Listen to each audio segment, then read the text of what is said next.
how to export video in Capcut for Instagram Reels on your iPhone.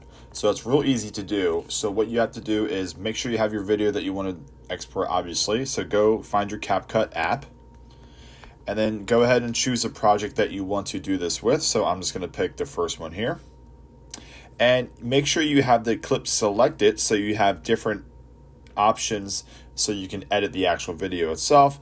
And at the very bottom, you want to scroll over until you see where it says crop. And then you just want to simply choose the aspect ratio for an Instagram reel. Now, Google says it's 9:16, so you just want to choose that.